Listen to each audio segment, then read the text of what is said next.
रुकिएगा। Role है भाई, पीटिए का माइक थोड़ा ऊपर कर दो। हो गया, थोड़ा पीछे खड़ा करवा देना, सबको मिल जाएगा। पीटिए का माइक। अरविंद केजरीवाल जी को भाई लाओ तो मत यार।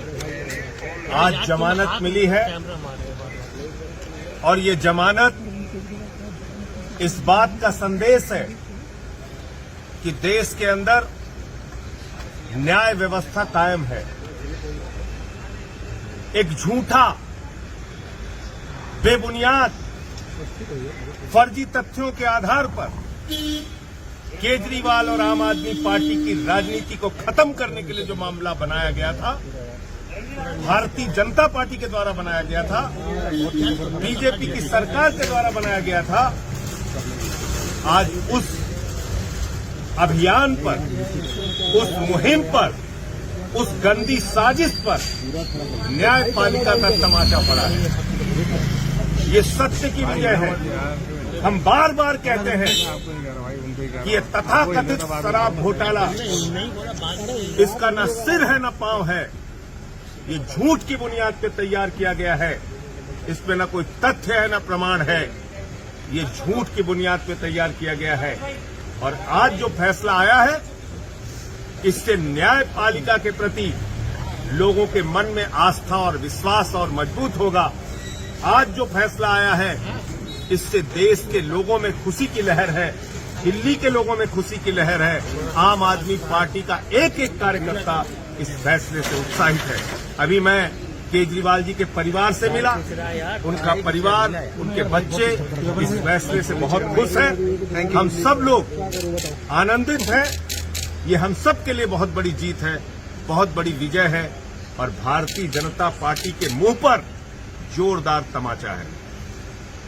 मैं समझता हूं अब जरा सी भी शर्म है तो बीजेपी को और मोदी अमित शाह को ये झूठे केस बंद करने चाहिए और जिन लोगों को फर्जी जेल में रखा है उनको सबको बाहर करना चाहिए। संजय जी, ईडी ने अपोज किया था बेल को, वो अपील भी नहीं सुनी गई है कोर्ट में, इसलिए कि उनके पास कोई तथ्य नहीं है, इसलिए कि उनके पास कोई प्रमाण नहीं है, इसलिए कि उन्होंने झूठ की बुनियाद पर सरकार के दबाव में ये केस बनाया है, इसलिए उनको कोई उनकी बात नहीं सुनी गई न्यायपालिका में।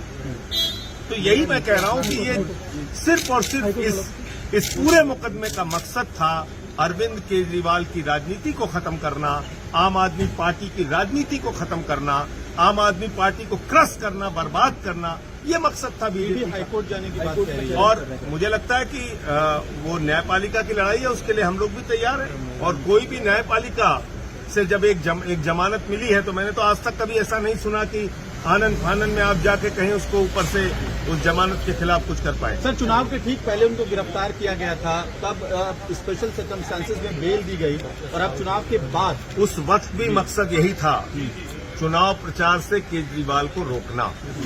उस वक्त भी मकसद यही था, आम आदमी पार्टी को हराना और आम आदमी पार्टी को खत्म करना। तो इसलिए मैं कह रहा हूं कि ये मुकदमा ही पूरा झूठ की बुनियाद पे, झूठे तथ्यों के आधार पे, फर्जी तरीके से मामला बनाया गया है और एक एक आदमी को पकड़ के जेल में डाला। आप लोग ये भी कहते रहे हैं कि सारी गिरफ्तारियां चुनाव के लिए की जा रही थी। आपकी बात तो देता है कि चुनाव हो गए हैं तो गिरफ्तार। भाई ये तो साफ दिख रहा है ना, आप देखिए ना कि चुनाव संपन्न हो गया, चुनाव खत्म हो गया। अब दूध का दूध, पानी का पानी होगा। न्यायपालिका भी तो चीजों को देख रही है। न्यायपालिका भी तो देख रही है कि कैसे झूठे मामले बनाए गए हैं पूरी तरीके से। बीजेपी देखिए,